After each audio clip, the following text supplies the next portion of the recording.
Hey guys, Mr. Marcus here, and as you can see, we're clicking on Master League and we're playing a little bit of Master League. This is basically just an introduction to my Southampton Master League, and basically this is going to be a 9-minute video, basically 8-minute bit video, talking about not really much, really, to be honest. Just basically going through what basically what you see on the screen. So basically, you select your manager in Master League now, and you actually create your manager like you used to in PES 2013. For 2014, they actually took it out for whatever reason. And of course, here I just went ahead using the in-game editor and basically made a persona, made a facade, because I look absolutely nothing like what the final product looks like. Because who the hell has all the time in the world to recreate their manager to perfect likeness? I don't know what I'm talking about. It's been quite a while since I've done one of these videos. So basically, in this Master League, the reason, I'm using the club team lineup, so of course no default players. The default players are on the youth team, but so basically the aim of this Master League series is basically just to play the game and maybe try and win the Champions League with Southampton. So it'd take it 3 seasons, 4 seasons to do it. If let's say it takes me that long to do it, then I do it eventually. Once I finish, I either move to a different club in the same Master League save, or I start Master League all over again. So basically it just adds to the longevity of the series. Of course, I'll probably end up winning it in like 3 seasons at a push. I mean, it doesn't take long to play. Basically, if you play well against the AI, you will easily be able to win a Champions League within 3-4 seasons. I mean, Southampton are rated like 3.5 stars, and basically by the end of the first season, I could probably have them at about 4 and a bit, maybe 4 stars, and 5 stars by the end of the third season, potentially maybe winning the Champions League. Basically, to qualify for the Champions League in the first season is basically what I want to do. But here you see me just going for a training setup basically for the team, just very, very plain and very basic. You have between like defense, speed, passing, physical, and shooting and stuff like that. And I set up basically so all the defenders end up getting a lot of physical and defense and speed put into their team, while the majority of the other players get a lot of physical and speed, really, and a little bit of shooting and passing for the other players. But of course, with this, I'm going to try and make it as realistic as possible, so I'm not going to go out of my way and go and buy, like, for example, on the transfer list, Max Myers on the transfer list to Schalke, a 19-year-old, and I first place, I thought I'll buy him because he's absolutely minted, and I thought that's really unrealistic, because why the hell would he go from Schalke to Southampton? I mean, Southampton are doing really good in real life. He'd probably go there on loan. But in this, I decided that no, I'll try and make it a little bit more realistic. So I basically went to the transfer list and looked at the players who are available.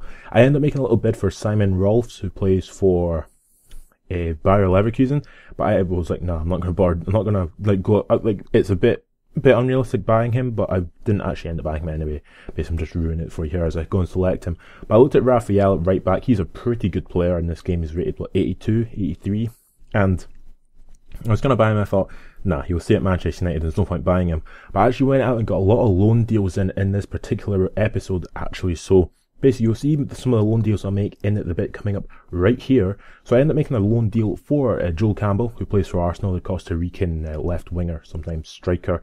And I also make a loan deal for the Beast, the former Southampton player as well, left back legend, who's not really a legend because he's only 19 years old, Luke Shaw. As you can see in the middle, basically in the middle below John Flanagan. Luke Shaw was there and put on loan, and I could have bought him because he was actually on the transfer list, but I thought, no, I'll loan him because it makes some sort of sense loaning him back. I'm surprised it actually hasn't happened in real life, to be honest. So with Luke Shaw coming back, basically it allows some competition at left back for Ryan Bertrand.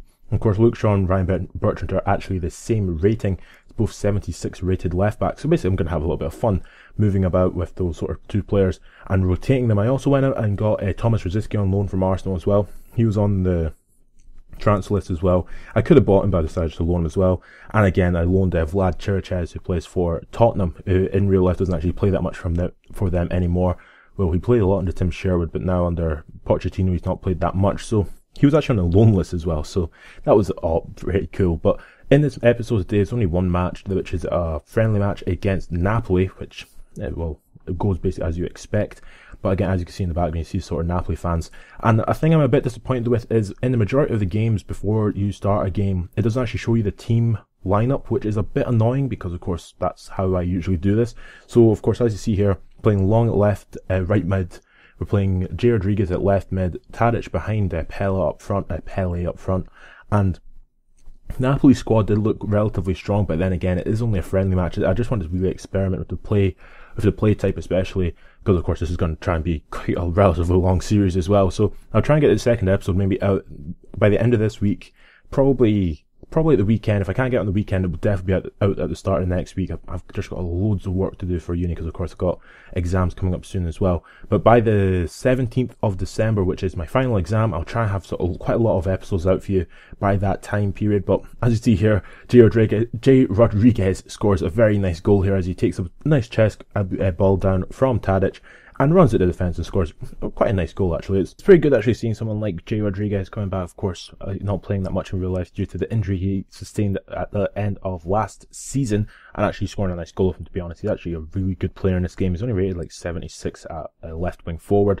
and he's on like 72 or 75 I think at left mid, which is actually okay. It makes him one of the higher rated players at Southampton. But as you see here, I actually show 3 replays of this goal before going on to show another little opportunity to get here in the 38th minute here when Rafael Cabral, I think, for Napoli makes a very good save from a Pele shot.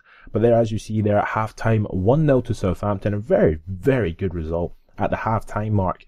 1-0, of course, being against a relatively high-profile Italian club. Of course, Napoli were like, the 5th highest club in Italy. So yeah, in the 53rd minute here, as you can see on the ball, eventually Napoli get back here. Callejon ends up playing it through to Hamsik on this left-hand side, who ends up absolutely destroying me as Jose Fonte, and he crosses it in for Hamsik, for Higuain, just to pop it in easily with his left foot, past Fraser Forster into the goal to equalise for Napoli to make it 1-0. And I was a bit pissed off, but I was like, well, they did destroy me on that left-hand flank. What the hell was I expecting?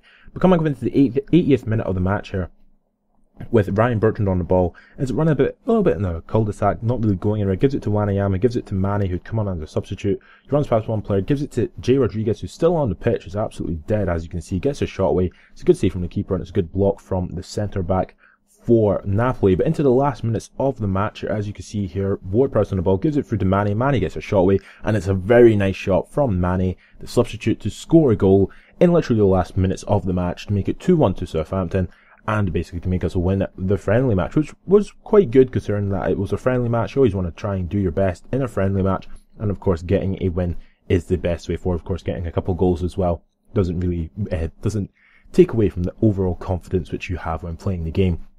It's also quite a nice little pass from Ward-Prowse.